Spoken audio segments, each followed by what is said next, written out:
Welcome back, everybody. I'm Lucas, and this is my lovely fiance, Ellie. Since we were talking about money saving tips last week, you can check the video out up here if you haven't seen that one. This week, we're going to talk about what you can expect to spend if you are a student living in Germany. I don't think we've ever talked about how expensive it is or isn't for us to live here, so today we're going to do that. I've got my cardboard box and a Sharpie pen, so we're going to write it down for you guys so you can see it. Let's get started.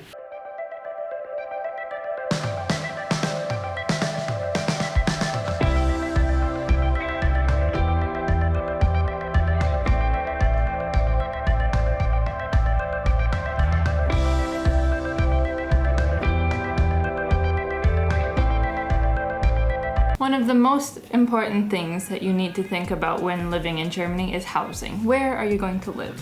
For us, our apartment costs $8.40 a month. Since we have two people, we split it, and for each person it's $4.20 a month. And this includes, we have kind of a unique situation because this includes the furniture and the water, and includes the heat and electricity. We wanted an apartment that kind of like had all those bases covered for us because as non-natives, we really didn't know how to go about doing that. The biggest problem was that like a lot of places didn't accept animals. They didn't want cats. And so like we were also largely stuck with that problem. So there are very few places for that. Next up, and this is such an obvious one, is food.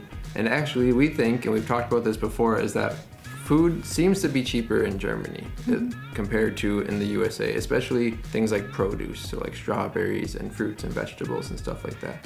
So we budget out about 140 euros per person per month. So I get to spend 140 and she spends around 140, and that does pretty well. We've done a little bit more when we were a little bit more like financially well off, and that's kind of more comfortable.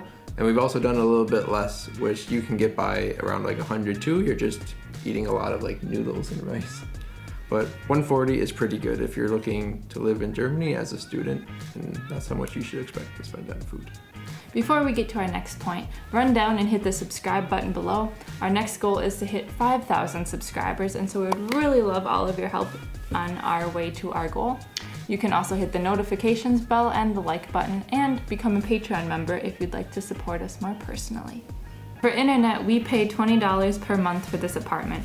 And a lot of places have like offers for like a first year or something. They'll give it to you for 20 euros a month, and then after that the rates go up. Somewhere upwards of $15 extra per month. That happened to us, and then someone came by and said, hey, do you want to join Telecom? And we said sure. And so we signed the papers. And then when our company was informed that we wanted to change, they're like, oh no, wait, we'll give you like a better deal. And so they put us back down to 20 euros a month.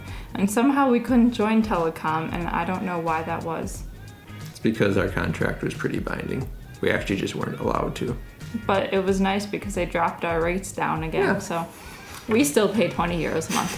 Thank you, 1&1. Moving on, and this makes a lot of sense. When you have internet, you also should probably want to have at least a smartphone. And so Ellie pays around 10 euros a month for her smartphone plan, and I pay around 20. And I used to pay less, but I wanted a lot more data per month because I was going through it pretty quickly when I worked at the uni.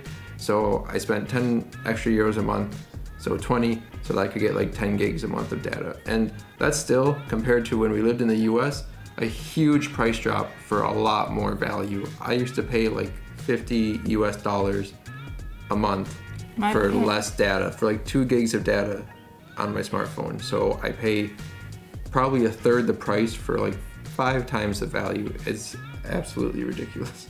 My parents used to pay like upwards of around 130 or 150 euros a month for like 3 lines of phone because we were all like with each other. And it just, since then we found cheaper carriers too. So like I found a US carrier that also costs around $10 a month. So you can find cheap people, but you have to search around. Yeah. Also, one last bit, we bought our phones like outright. So we own them from the beginning, which is usually why these kind of plans are cheaper. If you go with like contract plans, you're typically paying off the phone as you go, which is also why they're pricier. Health insurance. One of the best things that I like about Germany is its health insurance plans. And for students, this costs us about 110 euros a month. Definitely when you're not a student, it costs you a bit more, but certainly I feel like it's much better than when in the US. But then you also have private and public insurances, and so the prices also differ with that. But in general, I do think it's much cheaper insurance than in the US, if you even get insurance at all in the US. Soapbox moment. Sorry. Next up, and you can't talk about spending money in Germany as a student without talking about this, and those are your university fees.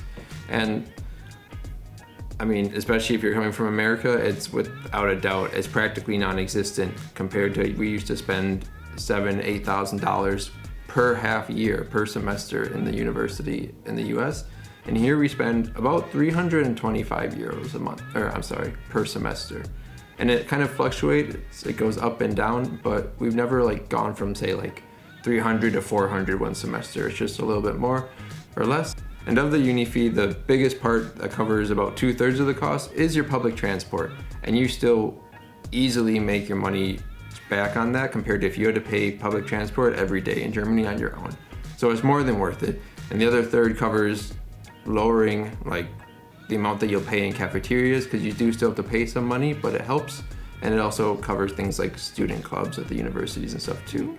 But so like super affordable, and if you save up 20 euros a month or something on the side, you don't even have to think about it when the next uni fee comes around. Another thing that we pay for, and this isn't true if you use public transportation a lot or if you have a bike, but we pay for gas for our car. We pay typically about 50 euros a month because during COVID we aren't driving everywhere all the time and we're not really traveling right now. So right now $50 a month is more than enough, but when Lucas would take the car to work every day, he would spend at least 100 euros a month. And lastly, if you like to go out to eat in Germany, you can of course go to lots of different restaurants that are everywhere. And for me and Ellie, we've always budgeted around 25 to 50 euros a month for restaurants. Usually probably around, for me, 50 because I spend around 20 euros, but I also like to kind of indulge when I go to restaurants. But Ellie's more of like a salad girl at restaurants, so she can get by with 25, no problem. And that's totally cool. So you can expect as a student to, if you go somewhat sparingly, but still like to enjoy yourself, to spend around 25 to 50 euros, and that's not bad. I don't mind that. Yeah. Some extra things that you need to think about that aren't really typically part of your everyday budget are things that come typically like once a year or maybe just once you get here. So this would be like your visa and maybe a driver's license if you need to transfer that from the US or get a new one or something like that. Typically when you go to renew your visa, it costs anywhere from 50 to 100 euros. So make sure you're planning that in advance. You could have to go every year, you could have to go every 2 years. It all depends on your visa. With like your driving license, I think it cost me around like 100 to get that changed over. So make sure that you've got some money set aside for those things. And so yeah, that's pretty much all the stuff that we have to pay for on a regular basis. So if you're looking to be a student in Germany and you're not really sure how much you should budget per month, 800 euros will get you by comfortably in the sense that you can get a home, food, water, and have enough spending money on the side to go to a neighboring city every couple weekends a month or something like that, but nothing like extravagant. If you have a little bit more money, like 1,400 euros, now you're practically living like this student high life because you have more than enough side money to go enjoy all the sights of Europe at that point. So 800 to live quite comfortably, but within your means, and 1,400 or more, and you can do whatever you want basically. Mm-hmm.